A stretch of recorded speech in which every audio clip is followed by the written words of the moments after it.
All right, welcome back. We're here to talk about a very unique hilt today. This one is one that's been in my queue for quite a bit, partly because I was a little indecisive, partly because I was working with Todd at Darth Alice to try to design something that worked for both of our versions of this hilt. So without further ado, let me show it off. This is the Orbital Machining K3GR1, at least I believe that's what's going on. So this came to me from Chris, having undergone powder coating from Chris Royal over at Royal Custom Armory.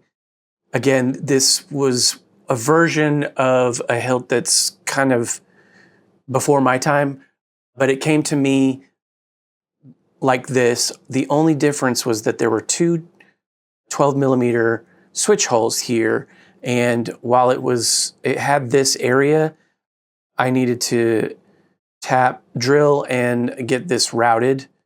So I asked Todd at Darth Alice to do that for me since I was designing something for the both of us. And then what I did was I sent him a brass sleeve to cover this, and then that way it would work for his hilt as well. So I've got a fully removable chassis that fits into this lower area, and it's got some brass parts and some unique elements that are specific to this particular install. So let's hop down to the table. Let's talk about what went on with those particular details. We'll show off the chassis, show off a couple blade styles, and then as always, we'll hop back out and then show off a little bit of the functions, show some sound fonts, and then wrap it up. So let's do that now. All right, so here we go, the K3GR1. So this, like I said, was powder coated from Christopher Royal. I don't know how many hands this changed before it got to him, but I was working with Todd at Darth Alice. Now, he's had some history with this hilt, being an OG in the game. And so when I reached out, he said that he had one that he was also machining on, but his was a little different. So I got the details about what was different between our two installs. And like I said, that's why I decided to cover the switch holes, have this routed for brass hat tacks, and then design a fully removable chassis with a PCB that sits up in here. So this comes with a blade plug from Chris Royal. Your blade retention's right here.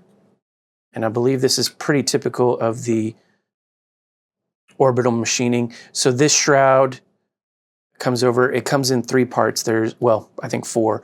There's this thin neck section that threads up into here. There's this shroud that covers it. This is a floating piece, so just know not to mess with this set screw. That keeps that in place. And then it would unscrew here or here, but I've decided to make it unscrew here. Now this switch section, not on my version because it's been altered with those drill holes, but it can also separate right here. So I'm not sure how things would have been handled prior to us being able to do fully removable installs. I think this is before the era of the rotary PCB set. So I'm gonna set this over here for now and just kind of talk about this. So up top, we've got the Shadowfoil 24 pixel emitter. So these are subbladed into 3 independent rings, and then they'll light up and do stuff when there's not a blade in. Again, we do have our Shtok rotary PCB set, so we can get the tactile switches and the emitter to send data to the removable chassis. So here are those two hats. The top is power, the bottom is aux, and those feel great. Now, Todd did some, like I said, some machining for me. So I planned this out, but because I don't have a mill, I had him route the backside so that he could get space for me to not have to do any more modification to the shroud and all that. So thank Todd for that. So yeah, so here's our grip. This gave us plenty of room for a 31mm speaker, so I'll just set that down right now. And then this removable chassis. So I did design a brass battery cover. So this takes an 18650. There's the keystone contacts. We got a kill switch, very strong magnets, some greeblies on this SLS printed chassis. And then this is one of a couple new features that I'm trying out. So this is the new Shtok NPXL matrix. So there are 64 individually adjustable neopixels here, and then I have 2 Shadowfoil 7-pixel accent rings. These are subbladed off of this, and then I've also subbladed this into 4 strips, sort of like I would have done with the hangman array. And then there is an outer ring that does its own thing and the center ring. Now I did mirror these, or essentially wire these to the same outs off of the NPXL matrix. So these outer rings do the exact same thing, and so do the inner rings. These are basically mirrored copies of each other. We have our Proffie cover here, also brass, so you can get access to your micro USB and your SD card, but for the most part that'll just stay there. And of course we got, I think this square right here lines up with the onboard LED, so when it is powered, it lights up. Now, this is the other new feature. So this is a side illuminating fiber optic cable. And I got this idea from Shtok Custom Props. So I got to thank Will for that idea. This is for David of the Saber Museum, and one of David's sabers that he got for like his monthly Zodiac challenge. Will had done 2 like helical fiber optic cables around the crystal chamber. And so I was like, oh, I wonder how he did that. And just found on Amazon, there's 2 different size fiber optic cables you can get. This is the smaller of the 2. This is probably the size that Will used. So this is like a 5mm. And this is, I believe, 3mm? Don't quote me on that. Anyway, onboard tactile, so that you can use this chassis outside of the hilt. It will mimic the same buttons. So top is power, bottom is aux. And yeah, so we just hit our kill switch. I'm Cal, and this is BD1.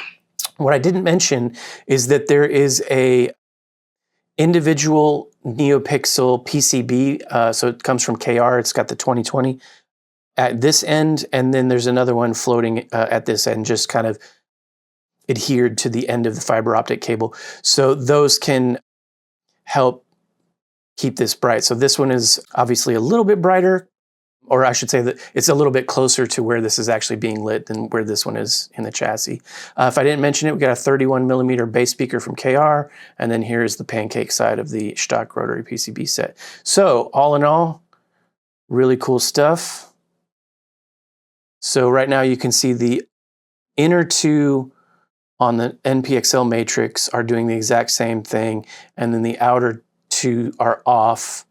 And then when this is on, those will do something, and then again the inner one will do a different thing. But as you can see, Shadowfoil neopixels are doing something different. We just hit power. So that's the cool thing about this. Basically, this is kind of like the idea of having like an Edison filament, but only now it's neopixel, so you can have it change colors to be whatever you want it to be. So I did do some dim blading here, but on camera it looks like it's showing up washed out. So let me see if I switch cameras, if we can get some of that lighting. Yeah, it's pretty bright. I did do a dim blade, but the cameras aren't going to show it up as well as it is in person. Let's see if we switch back over to here. Maybe turn this off. Okay, yeah, it's just you can see that there's 2 different colors. The inner is red, and then the outer is like a white, or actually I should say the inner is rotating colors. So not sure how I can get that to not wash out, but anyway, maybe if we turn this up. Well, we can sort of see it.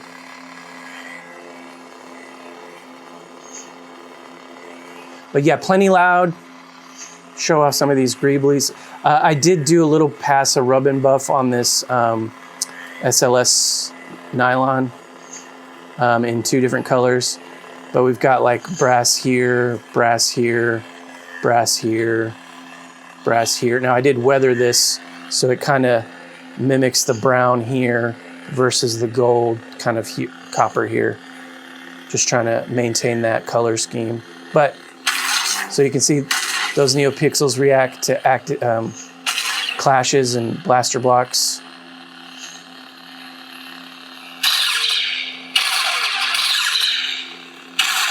But we do have twist on and twist off, so. Ninth sister. Let's turn this back down a little bit. So now you can see that's red. And all four of these are doing the same thing now, so it kind of looks a little cooler on this pixel array. And then let's see, can we see? Yeah, there you can see the status LED on the Proffie there. Pretty cool stuff. So yeah.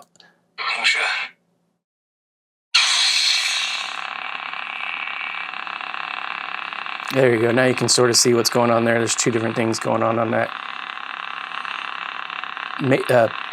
pixel matrix. This does have the Acolyte series fonts. So one thing I did do is this sort of mimics, like if this was the crystal chamber. So when you do the special ability for OSHA, this crystal chamber will switch to red. The main blade is changing to red.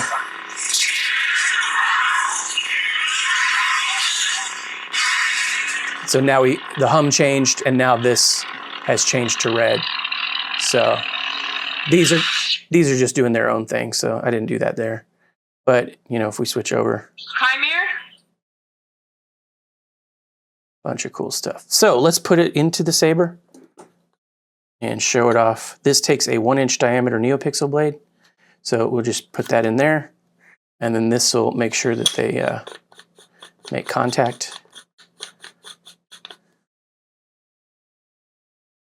So again, these are subbladed to do different things in the on and off state. Real beefy bass speaker. All right. Just rest that on those PCB pins. Now mine fits a little tight in here. I don't know if you'll need to sand yours, but definitely cinch that down.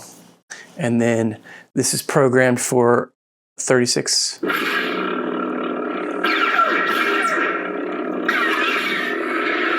So let's go back. Ninth sister. Party saber. Okay, so we do have party mode on this particular one.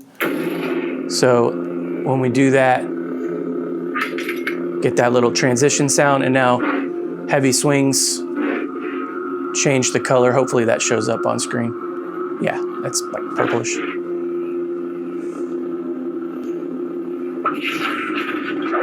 Ninth sister. This one's a real beefy one. Hopefully that's picking up on there. So, yeah.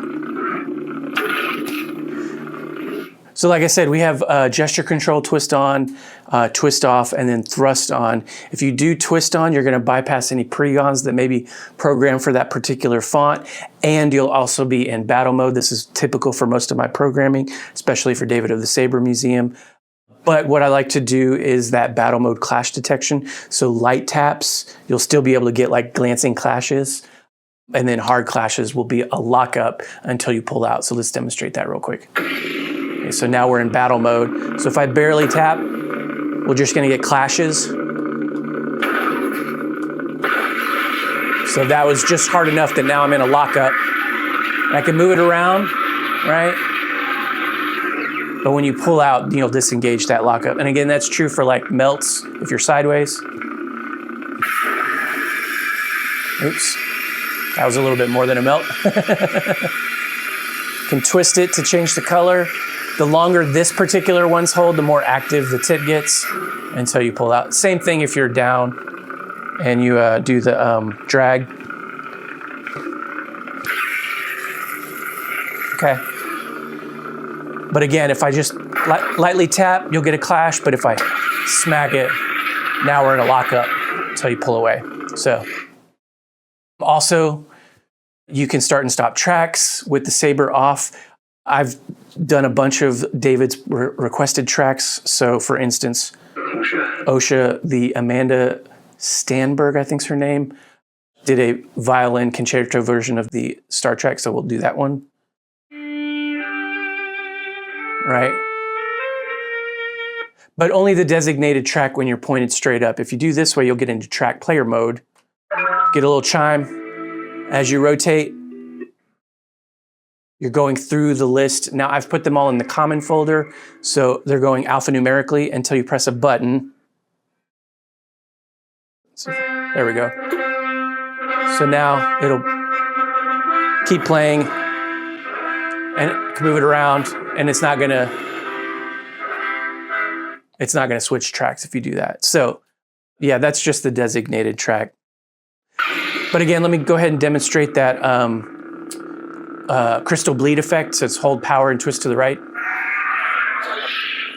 So as it comes out,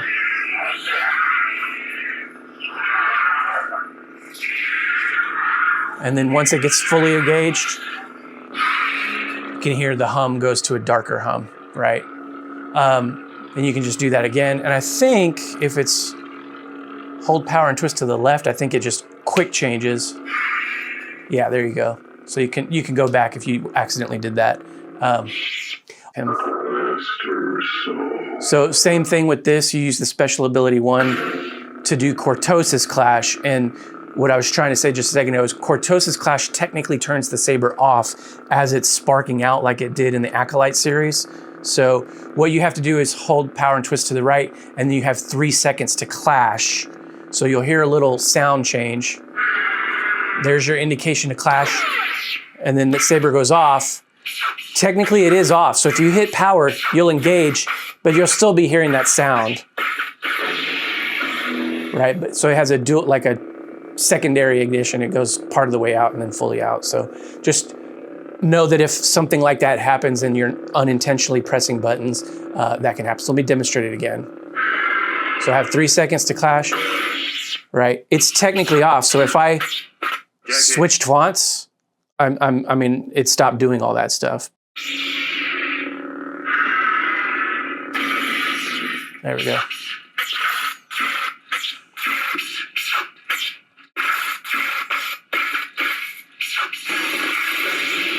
So I've got that for all of the Acolyte characters, with the exception of Chimere, because he's the one that's doing the Cortosis Clash. So that's why I skipped Chimere.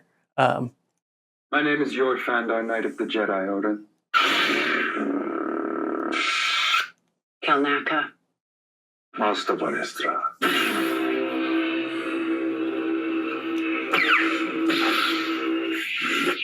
Padawan Torben. So again, what I've done is provided most of the fonts that I do for David of the Saber Museum. And again, if there's a character that has a voice pack for the Proffie OS, like edit mode and features like that, then it will be on there. So which one are we on? Shinhachi. Yeah, so she's on here. So if we do like a quick battery check. Battery level 92%. And then if we went to volume menu. Enter volume menu. Maximum volume. Right. Exit volume menu. So if you're going to get into any edit mode or do things like I'm doing now, if there's a character font that Brian Connor did, I've put it into that character's folder so that you'll have that. But the default one, I believe, is an old Knights of the Old Republic character, I think, maybe. Malgus. I'm not quite sure who I chose somebody different this time because I have no idea whose this saber is supposed to be. I believe this is supposed to be kind of like a Old Republic type of theme.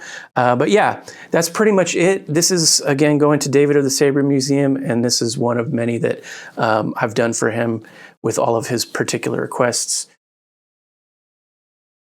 You can see what's going on there in this particular one.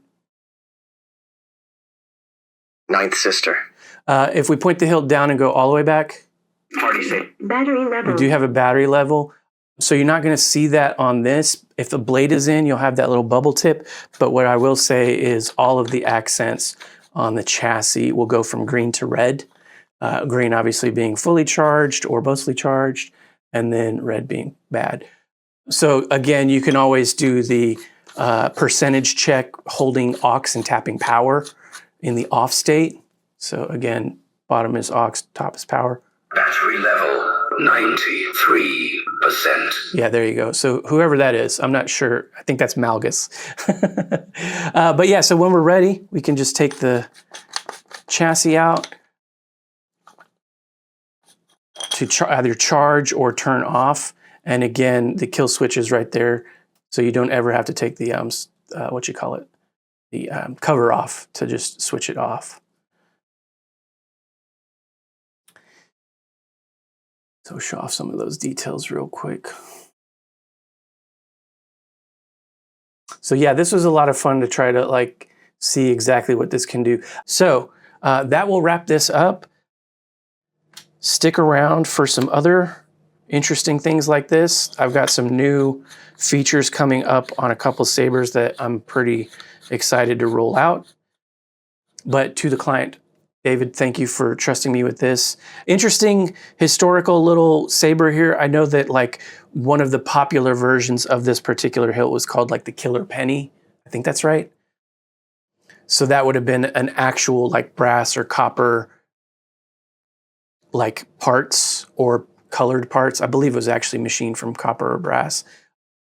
So yeah, it had a bunch of cool features. This one is obviously mostly aluminum that was powder coated to this particular theme from Christopher Royal. So again, he did provide the blade plug, and that can go in there just fine for storage. So thanks for checking it out, and may the force be with you.